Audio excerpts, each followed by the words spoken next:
Hello students, welcome back to my channel biology with Deepti Jain from Vardhaman coaching. तो आज हम start करते हैं यहाँ पे नर्वस टिश्यू।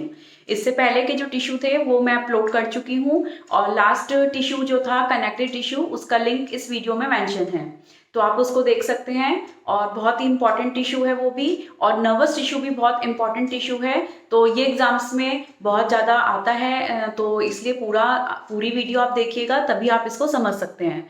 तो नर्वस टिश्यू जो होता है ये इंपॉर्टेंट टिश्यू है, क्योंकि ये हमारी बॉडी के अंदर जो मैसेजेस होते हैं उनको पूरी बॉडी में ट्रांसमिट करता है, उनको कन्वे करता है। तो नर्वस टिश्यू जो होता है वो एक किससे मिलके बनता है? नर्व सेल से, जिसको कि हम बोलते हैं न्यूरॉन। तो न्यूरॉन जो होती है, न्यूरॉन जो है, टिश्यू जो है वो किससे मिलके बना है? Nerve cell, neuron. और ये सेल जो होती है बॉडी की सबसे लॉन्गेस्ट सेल होती है, और इसमें जो है सब स्पेशलाइज्ड टिश्यू क्यों है? क्योंकि ये क्या कर रहा है? Transmit messages within our body, हमारी बॉडी के मैसेजेस को ट्रांसमिट कर रहा है। हमारा पूरा नर्वस सिस्टम जो फॉर्म्ड होता है वो ब्रेन, स्पाइनल कॉर्ड और नर्व से मिलके फॉर्म्ड होता है। पूरा सिस्टम, हमारा जो नर्वस सिस्टम है वो हमारा नर्वस टिश्यू से ही फॉर्म्ड होता है। और नर्वस सिस्टम के अंदर ब्रेन, स्पाइनल कॉर्ड और नर्व्स भी आती हैं। तो ब्रेन के अंदर भी क्या प्रेजेंट होती है? नर्व्स। और स्पाइनल कॉर्ड के अंदर भी प्रेजेंट होंगी नर्व्स, है ना। तो अगर कहीं क्वेश्चन आता है कि ब्रेन में कौन सा टिश्यू प्रेजेंट है, तो आप नर्वस टिश्यू ही लिखेंगे। तो एक नर्व सेल में, न्यूरॉन के अंदर 3 पार्ट होते हैं, साइटोन, एक्सॉन और डेंड्रॉन। ठीक है, तो ये देखिए यहाँ पे मैंने स्ट्रक्चर ड्रॉ करा है।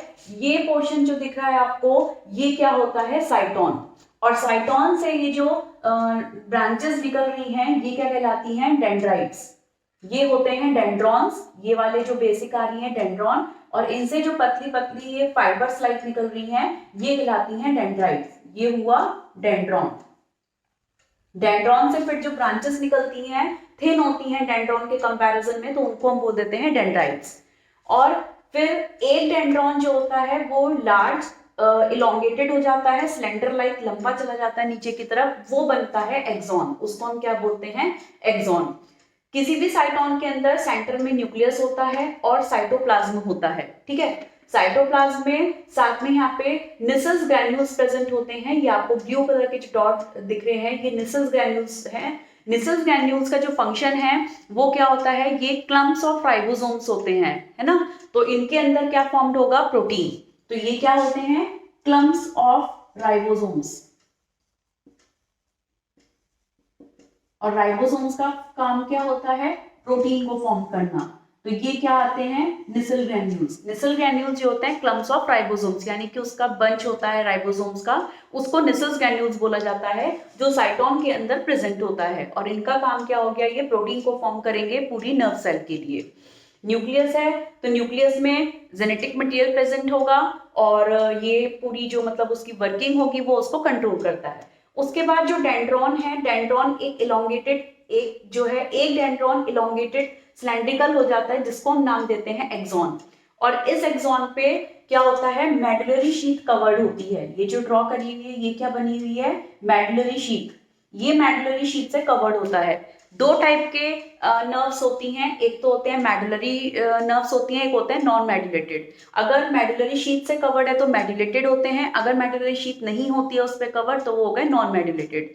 तो यहाँ पे मेडुलरी शीथ प्रेजेंट है, और इसमें यहाँ पे न्यूक्लियस भी प्रेजेंट है। हर जगह यहाँ पे क्या प्रेजेंट होगा? न्यूक्लियस।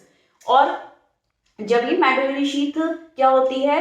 बीच में ज्वाइंट करती है, तो उसको हम बोलते हैं नोड ऑफ फ्रेनिवियर। यहाँ पे इनके बीच बीच में क्या है? ये ज्वाइंट्स हैं इस तरीके से, तो इसको हम क्या बोलते हैं? Node of Ranvier. तो जब मैसेजेस का ट्रांसफर होता है, ट्रांसमिशन होता है, तो ट्रांसमिशन नोड टू नोड वो क्या होता है? ट्रांसमिट करके वो पूरा आगे कन्वे होता है। और फिर एक्सॉन से यहाँ से डेंड्राइट्स निकल जाते हैं, टर्मिनल ब्रांचेस होती हैं, और इन टर्मिनल ब्रांचेस पे ये क्या दिख रहे हैं आपको? Synaptic nodes. ये होती हैं सिनेप्टिक नोड्स। एक सिनेप्टिक नोड जो है इस तरीके से हम दिखा सकते हैं, ये इस तरह की एक सिनेप्टिक नोड होती है। इसके अंदर छोटे छोटे माइटोकॉन्ड्रिया भी प्रेजेंट होते हैं।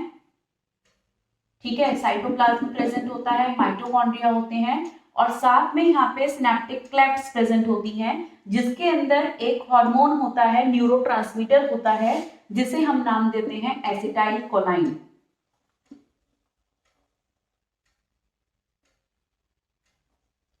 एसिटाइल कोलाइन, इसको शॉर्ट में ACH लिखा जाता है। ये होता है न्यूरोट्रांसमीटर।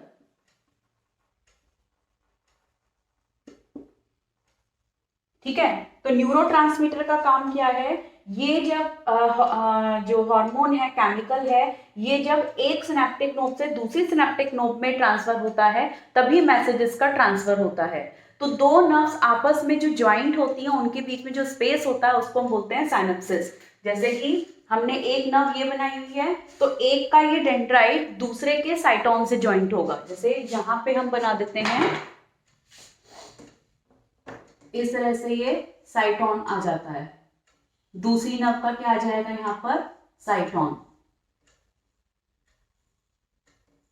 इस तरीके से।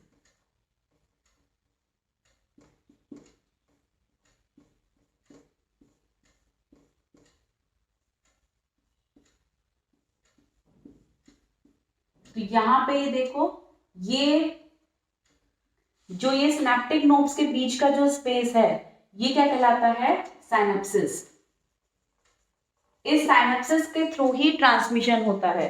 जैसे एक सिनेप्टिक नोड ये बनाई है और एक की सिनेप्टिक नोड इस तरीके से आ जाएगी, तो ये जो बीच में स्पेस है ये साइनेप्सिस कहलाता है। और ये सिनेप्टिक क्लट से हार्मोन निकलता है और इसका जो है ये क्या लेगा? इसको एब्जॉर्ब कर लेगा, इसको इसके अंदर ये ट्रांसमिट हो जाएगा, जिससे कि जब अगर इसके पास मैसेज है तो वो मैसेज किसके पास ट्रांसफर हो गया? दूसरी नर्व के पास। तो इस तरीके से पूरी बॉडी में एक नर्व से दूसरी नर्व, एक नर्व से दूसरी नर्व क्या होती हैं? ज्वाइंट होती हैं। और इसी तरीके से इस केमिकल के थ्रू जो मैसेज होता है वो आगे की तरफ कन्वे होता चला जाता है, ट्रांसमिट होता चला जाता है। तो मेनली इसका जो फंक्शन है वो क्या हो गया? Transmission of the messages within our body through the synapsis. Synapsis process के थ्रू ट्रांसमिशन करता है। नर्व सेल्स आपस में ज्वाइंट होती हैं, मतलब कि कैसे ज्वाइंट होंगी?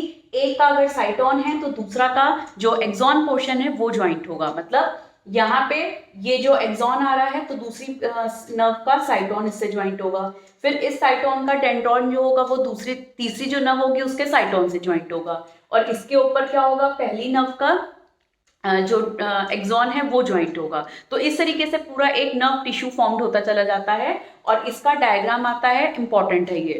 तो यहाँ पे ये कंप्लीट होता है और नेक्स्ट टॉपिक नेक्स्ट वीडियो में देखेंगे। तो see you on the next video. Have a nice day, bye bye.